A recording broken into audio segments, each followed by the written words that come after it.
Assalamualaikum warahmatullahi wabarakatuh. Perkenalkan, nama saya Faiza Tulifa dari kelas 12 RPLC. Akan menjelaskan pengertian DBMS, DDL, dan juga DML.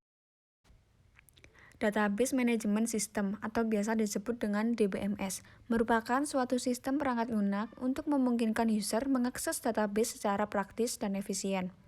Dengan Database Management System, user akan lebih mudah mengontrol dan memanipulasi data yang ada. Macam-macam database management system. Yang pertama adalah Microsoft Access, merupakan salah satu program DBMS buatan Microsoft yang ditujukan untuk kalangan rumahan dan usaha skala kecil atau menengah. Microsoft Access biasanya dipasang satu paket dengan paket Microsoft Office lainnya seperti Word dan Excel. Penggunaan Microsoft Access bisa dengan mudah untuk mengolah berbagai macam database dari luar Access seperti MySQL. Yang kedua adalah MySQL, merupakan suatu perangkat lunak sistem manajemen basis data SQL yang dalam bahasa Inggrisnya Data Management System disingkat yaitu DBMS, yang mana SQL ini merupakan multi-user dengan menggunakan sekitar 6 juta instalasi di seluruh penjuru dunia.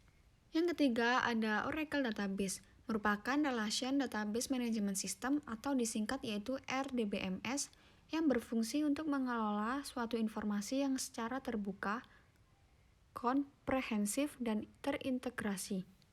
Selanjutnya adalah Microsoft SQL Server, merupakan sistem manajemen basis data relasional yang dirancang untuk aplikasi dengan arsitektur client server. Microsoft SQL merupakan salah satu produk unggulan dari Microsoft mengenai manajemen dari basis data, di mana software ini menggunakan Transact SQL sebagai query utamanya.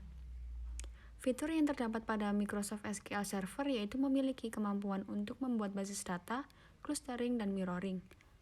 Dalam Microsoft SQL Server juga sangat mendukung SQL sebagai bahasa untuk memproses query ke dalam. Microsoft SQL Server ini sudah digunakan dalam kalangan umum. SAM merupakan sebuah paket perangkat lunak software komputer yang sistem penamaannya diambil dari akronim kata Apache. Sementara imbuhan huruf X yang terdapat pada awal kata berasal dari istilah cross-platform sebagai simbol bahwa aplikasi ini bisa dijalankan di 4 sistem operasi yang berbeda. Selanjutnya adalah cara menginstal SAM. Langkah pertama adalah siapkan file SAM terlebih dahulu dengan cara download lewat link berikut ini. Yang kedua adalah setelah file berhasil di-download, langkah selanjutnya adalah siapkan ruang hard disk dengan minimal ROM 1 GB untuk menampung dokumen website. Langkah ketiga, kalian akan dipinta untuk memilih bahasa Indonesia atau bahasa Inggris, kemudian klik next. Langkah keempat, akan muncul pilihan mengenai komponen mana dari SAM yang ingin dan tidak ingin kalian install. Beberapa pilihan seperti Apache dan PHP adalah bagian penting untuk menjalankan website dan akan otomatis diinstal. Silahkan centang MySQL dan PHP MyAdmin. Untuk pilihan lainnya biarkan saja. Selanjutnya, kalian harus memilih folder tujuan di mana SAM ingin kalian install. Kemudian, tunggu beberapa menit sampai proses instalasi SAM selesai dengan bar progress full berwarna hijau. Setelah itu, kalian sudah bisa menjalankan program SAM untuk membuat website secara offline menggunakan localhost. Selanjutnya, cara akses MySQL dengan localhost. Langkah pertama adalah install SAM. SAM bisa kalian peroleh secara gratis melalui link tersebut. Pilihlah versi SAM sesuai dengan versi PHP kalian. Dan biasanya lokasi instalasi berada di local disk C. Langkah kedua adalah aktifkan SAM. Silahkan klik 2 kali pada SAM yang sudah kalian install. Kemudian, klik Start pada Apache dan klik Start pada MySQL sampai berwarna hijau. Langkah yang terakhir adalah mengakses localhost. Silahkan buka web browser lalu ketik localhost, maka akan muncul halaman seperti gambar di bawah ini.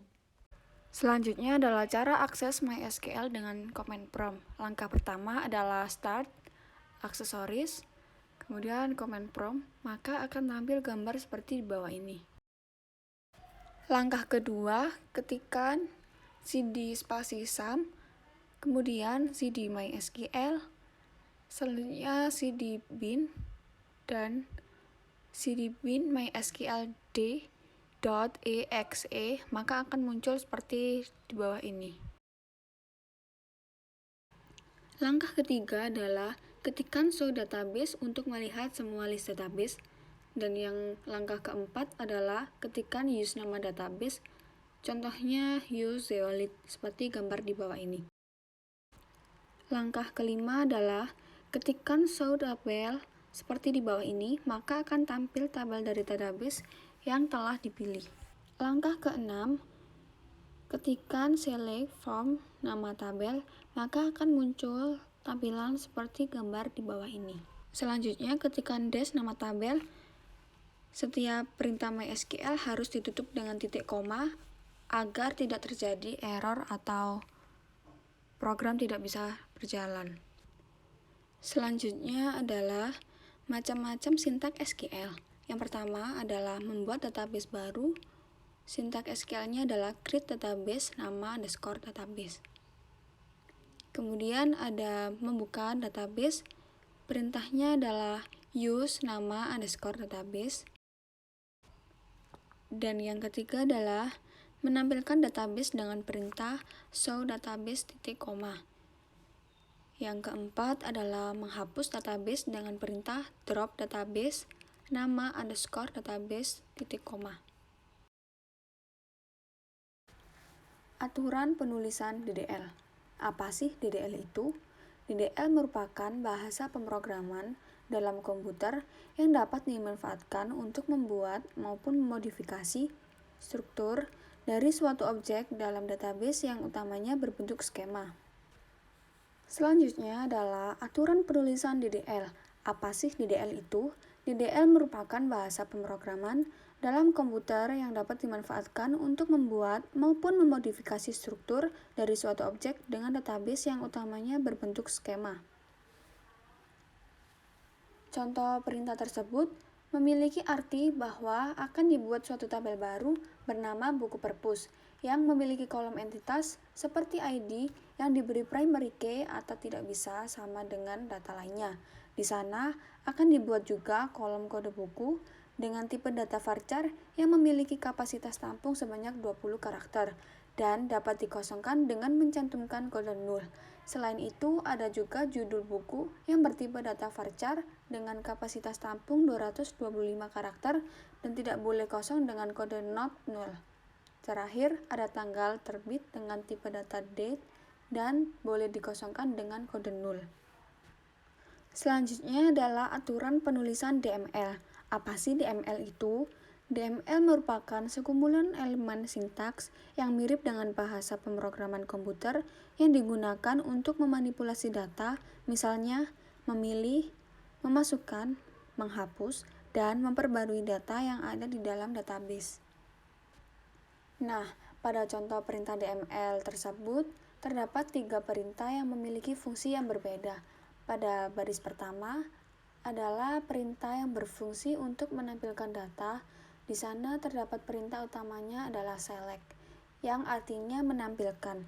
Kemudian diikuti kode bintang, yang artinya semua. Diikuti kode from buku, yang memiliki arti dari tabel buku. Jika dibaca secara lengkap akan berbunyi menampilkan seluruh data yang terdapat pada tabel buku. Kemudian, pada baris kedua terdapat perintah yang menggunakan kode utama update. Update buku yang artinya akan mengubah data yang sudah ada pada tabel buku, diikuti dengan set judul buku sama dengan programmer, yang artinya data yang sudah ada akan diubah dengan kata programmer. Lalu, apa yang akan diubah yaitu terdapat pada kode terakhir, where ID sama dengan 123. Judul buku yang akan diubah dengan programmer adalah judul buku yang memiliki ID 123. Dan yang terakhir ada baris kode yang berfungsi untuk menambahkan data. Di sana terdapat fungsi insert note buku yang artinya data akan dimasukkan ke dalam tabel buku yang diikuti dengan nama-nama kolom secara urut. Kemudian diikuti values dengan isi data sesuai urutan nama kolomnya. Terakhir ditutup dengan tanda petik 2 pada setiap perintah SQL-nya.